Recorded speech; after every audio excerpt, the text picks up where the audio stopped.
Chahut Média. Alors, je l'ai découverte quand j'avais 17 ans, au gymnase. Et je me souviens du choc esthétique que j'ai eu quand je l'ai lu pour la première fois. C'était vraiment, je pense, le style qui m'a déjà beaucoup marquée. Et c'est aussi cette relation qu'elle met en place entre ses personnages. Et je pense que ça faisait écho à quelque chose qu'on vit quand on est adolescent, c'est d'être vraiment dans une vie très intense. Parce que ce qui définirait, je pense, le mieux Monique Saint-Hélier, c'est justement cette intensité de vie.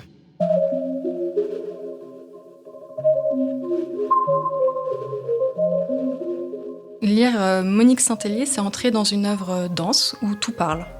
Les personnages parlent, le vent, le froid. Du coup, on entre dans un monde où tous les liens entre le vivant, entre les êtres, sont à repenser ou à reconsidérer. Il n'y a pas de frontière entre ces règnes et entre ces réalités pour elle. C'est une écrivain totalement originale.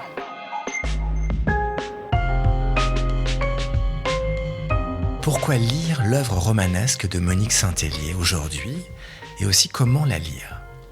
Parce qu'on y est comme happé par une impression d'étrangeté, une atmosphère particulière, équilibrée entre féerie et tragédie. Parce qu'on entre dans le cycle des Alérac, saga monumentale inachevée, sans parvenir à en sortir, préférant se perdre en compagnie de personnages mémorables, aux prises avec une nuit décisive.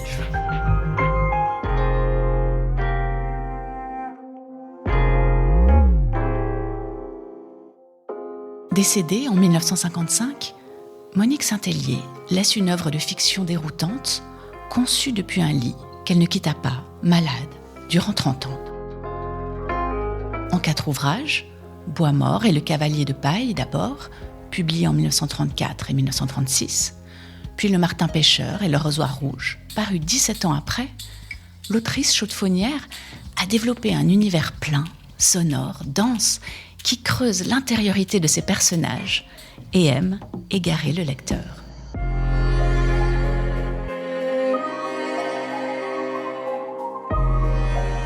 Autopsie dans Roman Fleuve, le titre du 2e épisode de cette série documentaire podcast consacrée à Monique Saint-Hélier.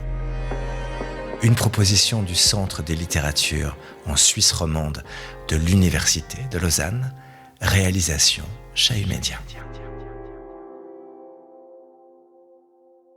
Alors, le cycle des Alérac, c'est ce qu'on a appelé un cycle, mais je pense que c'est plutôt un roman fleuve. Alors, la différence, c'est le cycle, c'est comme l'œuvre de Balzac, une somme d'œuvres qu'on peut lire indifféremment les unes des autres.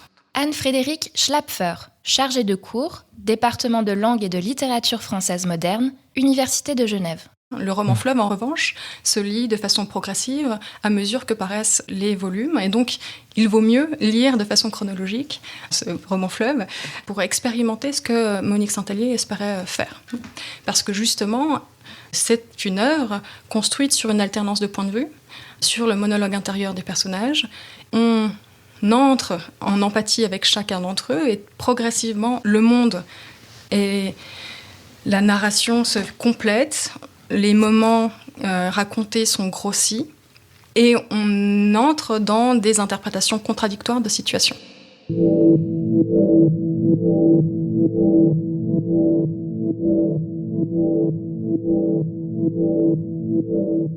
Mais si on veut le résumer, ce cycle des Alérac, ça parle de quoi ? Alors, on entre dans un monde situé dans une petite ville montagnarde et industrielle en même temps. On imagine que c'est la Chaux-de-Fonds, mais elle n'est jamais nommée. Dans cette petite ville vivent 3 grandes familles, les Alérac, justement. Une famille d'aristocrates désargentés qui sont en train de perdre vraiment le domaine qu'ils avaient, qui a été en fait racheté progressivement par un autre homme, Jonathan Groulx. Cet homme est lui propriétaire terrien, il travaille véritablement la terre de ses propres mains, il a accumulé un domaine de plus en plus grand et il tient en fait les Alérac, puisqu'il a de quoi racheter leur maison et même sans doute il lui appartient déjà.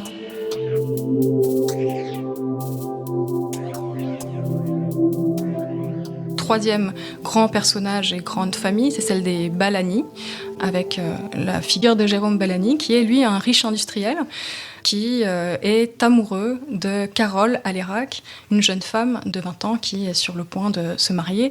Elle doit se marier justement pour sauver le domaine et le nom des Alérac. Et toute la tension en réalité de la narration tourne autour de ces mariages et des relations amoureuses qui se tissent entre les personnages, mais sur un temps très très court en réalité, puisque le premier volume propose d'entrer dans une soirée de la fin de l'automne.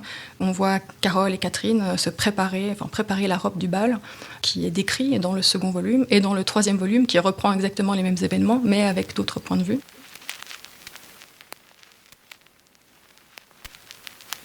On lui commandait toujours des gilets bruns ou gris, de sorte que les jours bruns s'empilaient à côté des jours gris, formant une année bicolore comme les zèbres. Mylène brun, Mylène gris, couper, tailler, coudre, mesurer. Non, ce n'était pas tout. Avec la pire existence, on peut tricher. Elle trichait beaucoup. D'abord, il y avait eu des jours heureux. Elle s'en souvenait si bien qu'il lui arrivait de les conduire au pâturage, de prendre congé, de pousser devant elle tout son troupeau de jours heureux. Elle avait 18 ans, 20 ans, un chapeau bergère, elle partait. Autour d'elle, tous ces bonheurs sautaient, titubants, maladroits, la léchaient, la mordillaient, frottant leur petite tête rêche contre ses hanches, tout à fait comme des moutons qui ne savent pas encore bien ouvrir les yeux. Pour elle, le bonheur avait cette couleur-là, de la laine blanche, des yeux qui vacillent, et le besoin de tendre les bras.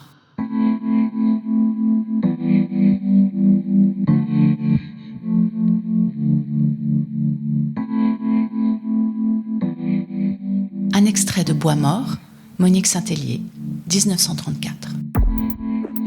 Bois mort, le cavalier de paille, fut le Martin pêcheur. Dans le cycle des Alérac, la même nuit est inlassablement racontée, sans avancée majeure, par le biais de points de vue différents. Ici, l'enlisement du récit, son piétinement, cette esthétique de la variante qui comptera après-guerre parmi les traits du nouveau roman, approfondit ce qui a déjà été présenté, chaque nouveau personnage pouvant alors devenir un monde narratif en soi.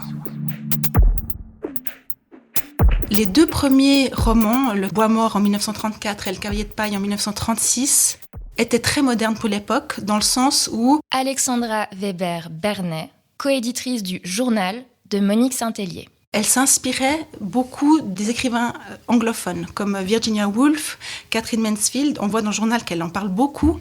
Donc, en fait, c'est l'idée d'entrer dans un monde où on a accès à l'intérieur des personnages, à leurs pensées, à leurs souvenirs. Et ça, c'était moderne pour l'époque. Les critiques parisiens des années 30 ont beaucoup essayé de la tirer de toutes sortes de côtés, du roman anglais, du côté du roman russe. Claire Jacquier, professeure émérite de littérature française, Université de Neuchâtel. Toutes ces assignations ne sont pas fausses, mais moi je la vois comme fondamentalement originale. Et je dirais, plus j'ai travaillé sur le soubassement réaliste et l'ancrage local de cette œuvre, plus j'ai eu l'occasion d'admirer la manière dont elle concilie, dont elle fait une sorte d'alchimie assez subtile entre ses souvenirs de son enfance à la Chaux-de-Fonds et de son imaginaire singulier. Autrement, l'impression qu'elle me fait, cette œuvre, c'est surtout, c'est en particulier, peut-être plus que dans les intrigues amoureuses, les amours impossibles, mais quand même, c'est impressionnant, les naissances qui sont vécues comme des tragédies. Le poulain qui naît, c'est une tragédie. La naissance, c'est pas une joie, c'est une tragédie chez Saint-Hélier, parce que voilà, il y a deuil pathologique qu'elle a fait. Donc, c'est évidemment très émouvant. Mais c'est son matérialisme magique, son animisme, en quelque sorte, cette manière de faire en sorte qu'il n'y a pas de frontière entre les règnes, entre le règne végétal, le règne humain, le règne minéral, entre les objets et les animaux. Donc, oui, je dirais cette intimité avec le monde organique, biologique, dirions-nous, ça, je trouve très réussi, notamment dans l'Arrosoir rouge, où d'ailleurs le végétal est omniprésent parce que il y a beaucoup de visites au cimetière, donc les fleurs sont très présentes, etc. Donc ça, oui, ça, je suis très sensible à cette dimension du vivant et, je dirais, magnifiée par cette écriture qui se sert de la métaphore de manière époustouflante.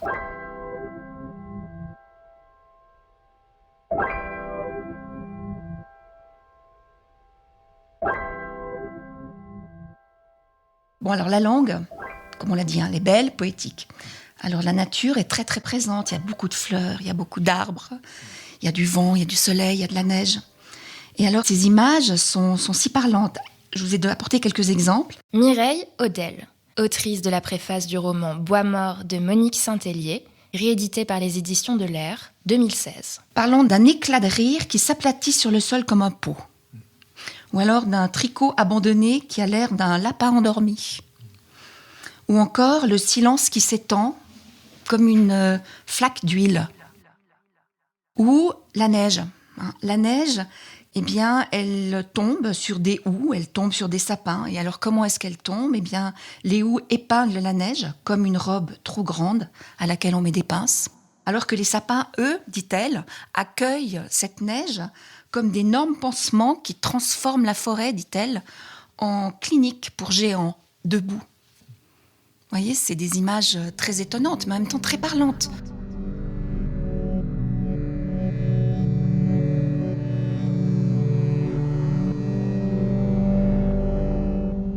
Et d'ailleurs, ça me faisait aussi penser à Proust. Je voulais vous lire un passage sur la mort. Donc, il est question dans Le Cavalier de paille de l'agonie d'Alice Nicolet, qui est une jeune femme de 20 ans, qui est, je me souviens plus ce qu'elle a, mais elle est immobile sur son lit d'hôpital, déformée, elle gonfle, tous les tissus gonflent. Et le pasteur est là, qui l'assiste dans ses derniers moments. Et alors pendant ce temps, le bal se joue plus loin. C'est pas dit comme ça. Mais pendant qu'elle meurt, eh bien, il y a des gens qui font la fête. Et ça, on le retrouve aussi dans Proust. L'indifférence des gens, alors que, mon Dieu, cette fille a 20 ans. Qu'est-ce qu'il y a de plus horrible que la mort de quelqu'un de si jeune ? Et alors Carole donne une branche de lilas à cette Alice Nicolet.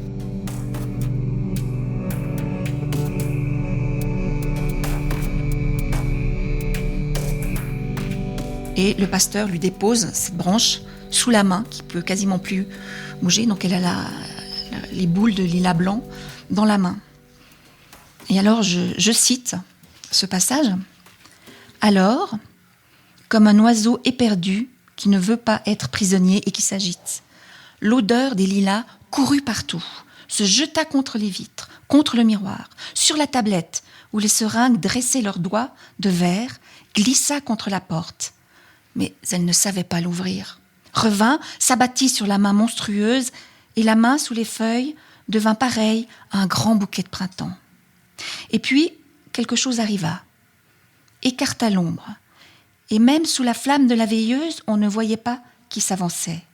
Seulement, l'odeur des lilas se fit mince, toute droite, recula en personne qui connaît les lois secrètes des préséances. Tiens, il y a eu des lilas ici. Rien de plus. Un rappel, parmi l'audioforme et les draps aigres, et l'immense odeur de la mort monta. Et alors, vous voyez ce passage, Monique Saint-Hélier dit pas que c'est horrible et que c'est injuste que cette jeune fille meure. Ce sont les lilas, l'odeur des lilas, qui est pris de panique et qui n'arrive pas à ouvrir la porte, comme si c'était le plus étonnant dans cette histoire-là. Mais voilà, cette mort est horrible, elle est injuste, et on le voit par l'odeur des lilas. Et la mort arrive et se dit, tiens, ça sent les lilas. Et ça, c'est très étonnant aussi. Mais c'est très poignant. L'immense odeur de la mort monta. C'est de nouveau une phrase qu'on ne peut pas oublier.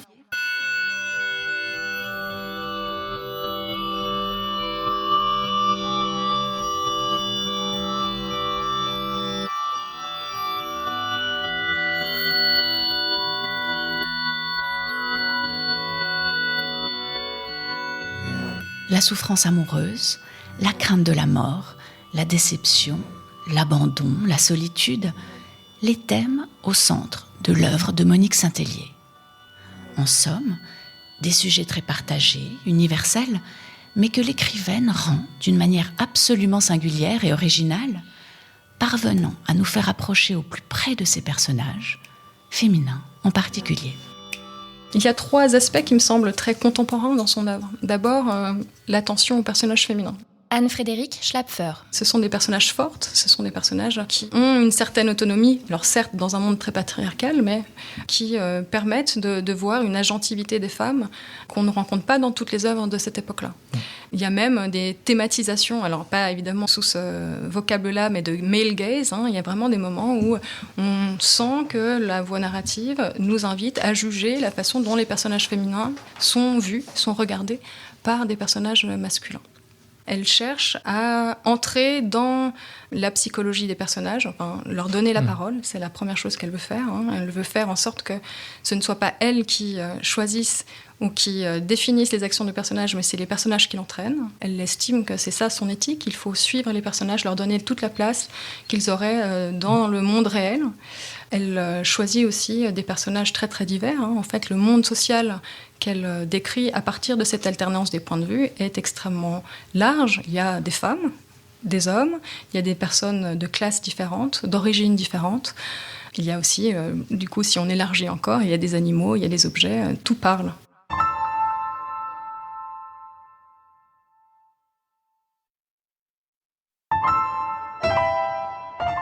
Le souffle Santellier, c'est quoi? Son style, sa patte, c'est quoi? C'est ce foisonnement de voix, je pense. Ces comparaisons aussi. Tout parle, tout foisonne. Tu as l'impression que tout fait signe et qu'il n'y a pas de temps de repos. On comprend pourquoi ça a surpris vraiment. Quand on regarde, par exemple, la syntaxe. Déjà, rien que visuellement, on voit, et ça fait penser par exemple à une Nathalie Sarraute. Donc il y a tous ces points de suspension. On ne clôture pas la phrase. On reste sur une impression. Donc il y a parfois des lignes entières de points de suspension qui malheureusement ont disparu des éditions de l'Air. Mais dans les éditions originales, c'est parfois une ligne entière. Dans la même idée, il y a beaucoup de segments de discours directs. On a des discours directs d'ailleurs dont on n'est même pas sûr de trouver la source. Qui parle? On ne sait pas. Parce que la personne qui parle n'est pas nécessairement là. Ça peut être un être vivant, absent donc de la situation décrite. Ça peut être aussi un mort, un concept, une théière. Parce que chez Monique Saint-Hélier, tout peut prendre vie, s'incarner, sans être nécessairement un être vivant. Est-ce que je peux vous donner un exemple? Dans Bois mort, par exemple, on nous décrit le vent qui souffle sur un verger. Alors je vais devoir vous donner un peu la ponctuation, je vais essayer de le lire correctement. Alors donc, le vent cueillait les feuilles, une à une, 2 à 3, sans en avoir l'air. C'était un vent distrait, qui avait tant de travail, tous ses pétales à cueillir, toutes ses feuilles, point de suspension, et qui pourtant flânait, point de suspension, une à une, 2 à 2, ouvrez les guillemets. Enfin, il vaut mieux ne pas brusquer les choses, mais puisqu'il fallait de toute façon les cueillir, point de suspension, allons-y, point de suspension, une à une, point de suspension, 2 à 2, point de suspension. Ensuite, on passerait à ce dahlia rouge, ébouriffé sur le mur. Il n'avait pas même pu apprendre à se peigner, celui-là. Pendant toute la saison, fermez les guillemets. C'était un drôle de vent, plutôt le genre, guillemets, groom, fermez les guillemets. Il ne s'en faisait pas, sans doute parce que son patron dormait. Point de suspension. Je sais pas, que pensez-vous de ce vent? Est-ce qu'il n'est pas merveilleux?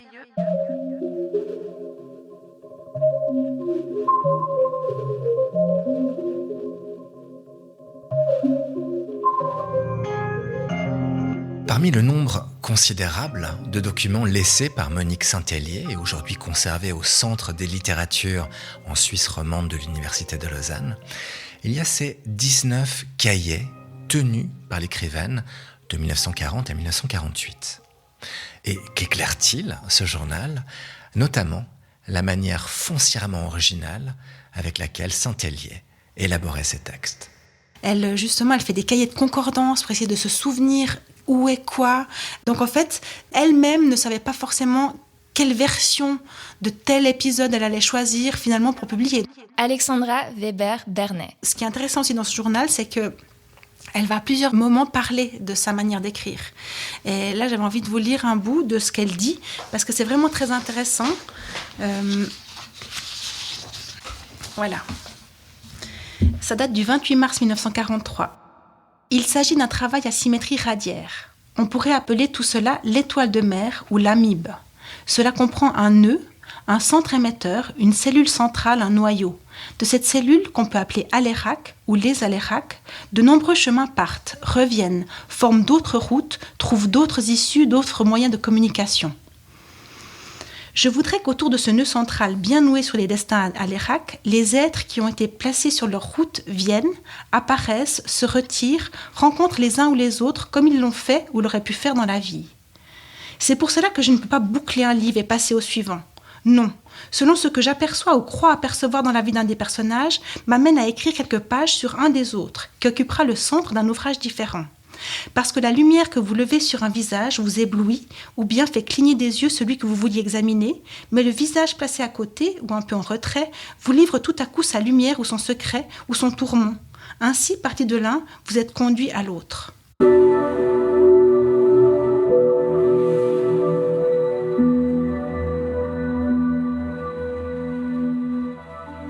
Pendant très longtemps, on a cru que le fragmentaire de cette œuvre était voulu. Mais on se rend compte que ce qu'elle aurait voulu, c'est vraiment faire quelque chose qui finalement arrive à une œuvre avec des souterrains, des ramifications en dessous complexes qui se relient les unes les autres pour arriver à un grand tout. Et c'est là où je pense que Proust inspirait beaucoup avec la recherche.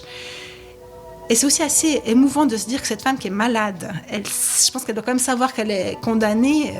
Elle continue à travailler comme ça en se disant « mais c'est ça qui est la vraie vérité pour moi et je continue à le faire ». Elle dit « il faudrait tout recommencer, tant pis si je dois tout recommencer ».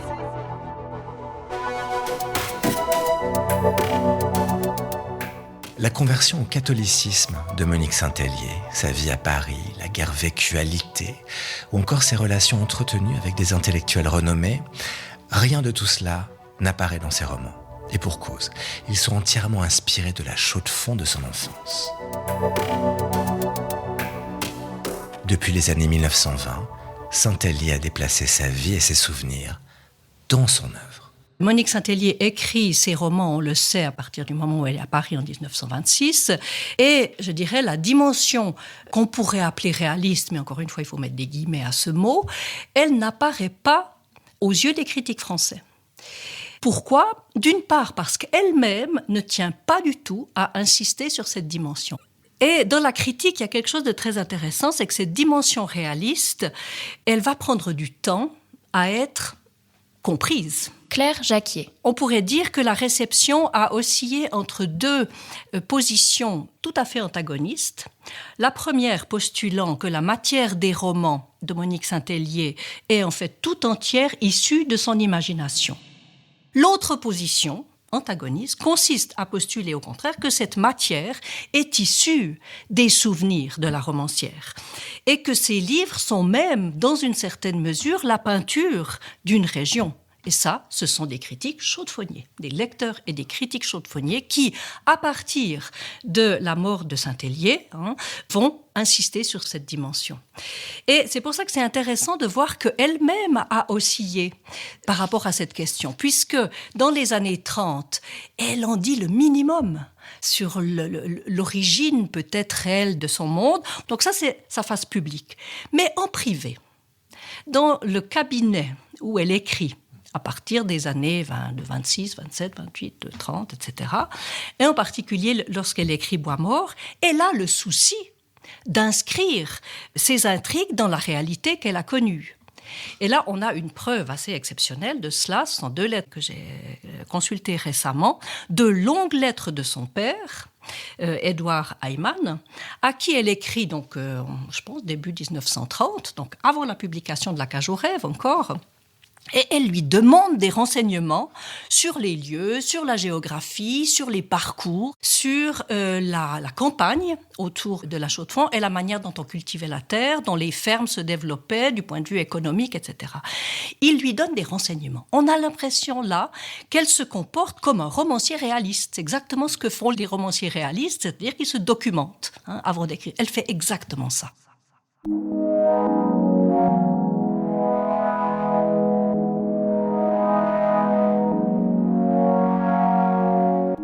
À La Chaux-de-Fonds, c'est une cité horlogère, comme on sait, qui, entre 1880 et 1914 à peu près, connaît une période économiquement relativement difficile, alors que l'industrie horlogère est toujours là, est très présente. Difficile, pourquoi ? Parce qu'il y a une série de crises horlogères qui sont dues à un retard dans la mécanisation. Or, l'industrie horlogère locale a connu son âge d'or bien avant, entre en fait 1750 et le début du 19e, à une époque où la fabrication horlogère n'était pas mécanisée. Donc 1880-1914, ce sont les anciennes familles horlogères qui ne comprennent pas qu'il faut se mettre à la page. Et là, dans le monde romanesque de Monique Saint-Hélier, c'est impressionnant parce qu'elle a complètement compris ce tissu-là. Les familles anciennes, ce sont les Alérac, qui au fond perdent du terrain parce qu'ils ne conçoivent pas, qu'il faut mécaniser au fond leur production. Dans les mêmes années, il y a aussi un phénomène important, c'est l'immigration suisse-alémanique, bernois en particulier, mais pas seulement, qui viennent dans les montagnes neuchâteloises. Et dans le roman, ce sont ceux qui s'appellent ce nom imprononçable que les lecteurs ne savent pas comment, les grous, G-R-A-E-W, pour moi, ce sont des graphes. Et qu'est-ce qu'ils font, ces immigrés suisses-allemands ? Ils rachètent les terres.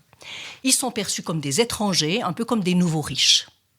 Donc, vous avez les Alérac, les Balagny, les graphes, les grous, et vous comprenez le tissu économico-social de la Chaux-de-Fonds dans ces années-là. Et c'est d'une justesse imparable. Par ailleurs, il y a dans les romans de Saint-Hélier toutes sortes d'indices, et là les lecteurs reconnaissent, en particulier ceux qui sont un peu historiens de leur ville, reconnaissent des indices, c'est-à-dire qu'il y a la création du nouvel hôpital. C'est une réalité, c'est dans ces années-là. Le rôle de l'école d'art qui va adopter l'art nouveau. La nouvelle gare, l'usine à gaz, le musée d'horlogerie qui est fondé aussi dans ces années. Tout ça, c'est dispersé dans les romans de Saint-Hélier. Mais ce sont des indices du fait que tout cela se passe exactement à ce moment-là, alors même que vous n'avez pas la moindre date dans les romans.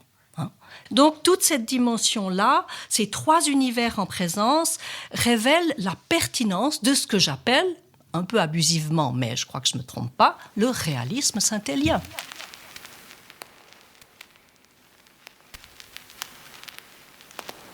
Il y a déjà quelques jours que j'ai lu Le Martin Pêcheur et je traîne depuis le remords de ne vous avoir pas dit combien je trouve votre livre beau. Vous êtes de ces très rares écrivains qui invitent dans un monde à eux et où tout, jusqu'au moindre objet, porte leur marque. Et on ne peut que se sentir réconforté, rajeuni, ennobli dans votre royaume. Vous redonnez un sens aux êtres, à l'amour, à la fraîcheur de l'âme, à la nature. Comment pourrait-on vous résister ? Donnez-nous vite le réveil de Balagny, Thabie et ses valets et la suite d'Agar. Consentez à vous séparer, même si c'est dans l'anxiété, de ces morceaux de votre trésor. Vous les devez à tous. Lettre de Jean Blanza à Monique Saint-Hélier, 8 janvier 1952.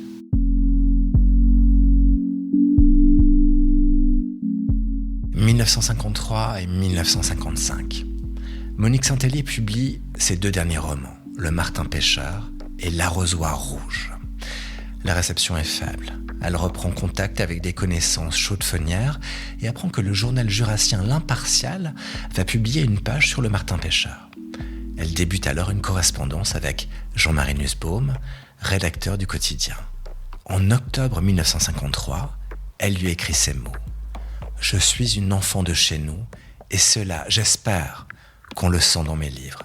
Sinon, c'est raté. » J'ai évoqué la dimension réaliste du point de vue de l'auteur. Maintenant, j'aimerais envisager la dimension réaliste du point de vue de la critique. Alors, du point de vue de la critique française, c'est néant, mais du point de vue de la critique suisse, c'est pas néant. À partir de 1950. En effet, au moment où la réception et la critique en France s'étiolent pour quasiment disparaître, les Suisses se rendent compte que finalement, ils ont là une auteure d'origine suisse qui vaut la peine d'être honorée, à qui il faut rendre des hommages. Donc, il va y avoir, dans un premier temps, des auteurs et des critiques chaudefonniers. qui sont touchés par le fait qu'il y a un grand auteur qui vient de chez eux, qui vont prendre la plume. C'est par exemple un écrivain chaudefonnier qui s'appelle Jean-Paul Zimmermann, qui va écrire en 1951, dans les cahiers suisses de la revue Esprit, qui est une revue française, un article sur Monique Saint-Hélier où il salue l'authenticité de l'univers saint-hélien qui est, dit-il, je cite, « de chez nous, mais recréé ».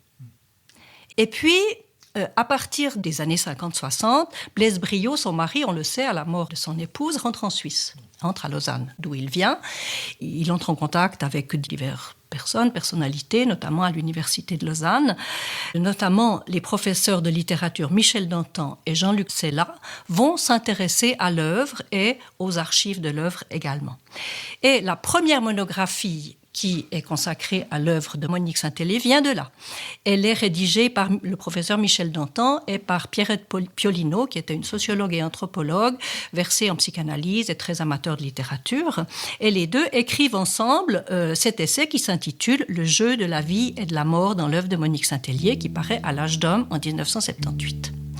Or là, il se passe quelque chose l'année d'après que je trouve véritablement extraordinaire et que j'ai redécouvert grâce aux archives sonores du Club 44. Non, je pense en effet qu'il serait peut-être temps, avant qu'il soit trop tard, que quelqu'un qui a bien connu tout ce qui concerne Monique Saint-Hélier à la Chaux-de-Fonds fasse peut-être tout de même une étude sur les relations qu'il y a avec un monde tout de même nettement inscrit dans un lieu. Le Club 44, c'est un club de conférences fondé en 1944 à la Chaux-de-Fonds. Le 26 mars 1979, présenté par Jean-Marie Nussbaum, Michel Dantan et Pierrette Piolino y viennent parler de leur texte consacré à Monique Saint-Hélier.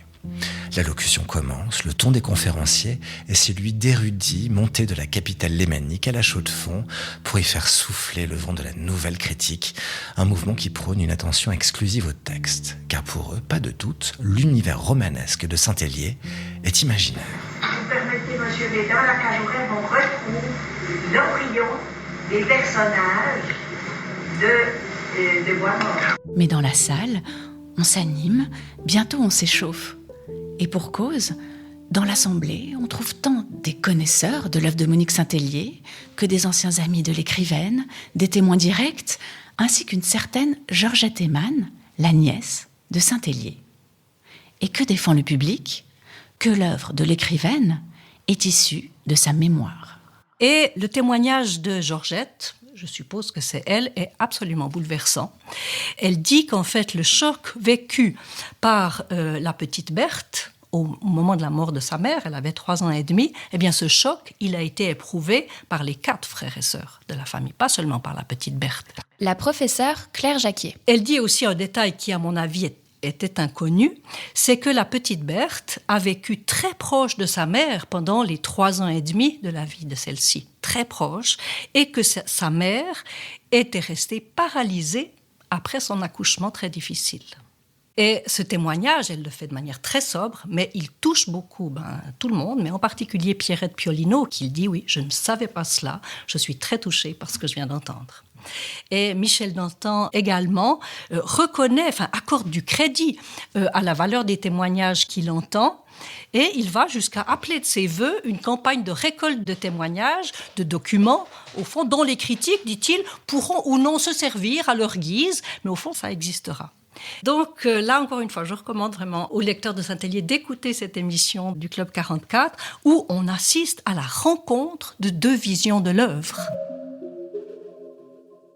J'étais très impressionné pendant notre souper tout à l'heure par les conversations que nous avons eues et tout ce que j'ai entendu dire. Et puis maintenant, parce que j'entends dire et que j'ignorais, parce que vous venez de dire tout à l'heure sur la mort de la mère, nous ne savions pas. Un extrait de l'intervention de Michel Dantan au Club 44 à la Chaux-de-Fonds, 26 mars 1979. Alors, il y a là quand même une part d'information qu'il faudrait simplement peut-être fournir, quitte à ce que des critiques littéraires en fassent ce qu'ils veulent, mais que l'information soit tout de même une fois donnée de manière collectée quelque part. Un peu... Ouais. Si dans la salle du Club 44, deux visions se sont rencontrées, comme le dit Claire Jacquier, peu après, l'influence de la nouvelle critique allait progressivement reculer au profit, au cours des années 80, d'un renouvellement des approches historiques, sociologiques et biographiques des œuvres littéraires. Aujourd'hui, lire Monique Saint-Hélier, c'est apprécier la virtuosité d'une écrivaine capable de combiner l'authenticité de la représentation d'un lieu et d'une époque et celle d'un monde intérieur, foncièrement personnel et singulier. Un univers dont on peut découvrir les coulisses grâce au journal de l'écrivaine. Une suite de 19 cahiers aux airs de laboratoire de l'œuvre monumentale et inachevée de la romancière, débutée au début de l'occupation en France et poursuivie jusqu'en 1948. Un document exceptionnel qui permet d'approcher au plus près Saint-Hélier entre souvenirs et révolte intime. Le journal de Monique Saint-Hélier, c'est le sujet du 3e et dernier volet de cette série documentaire podcast.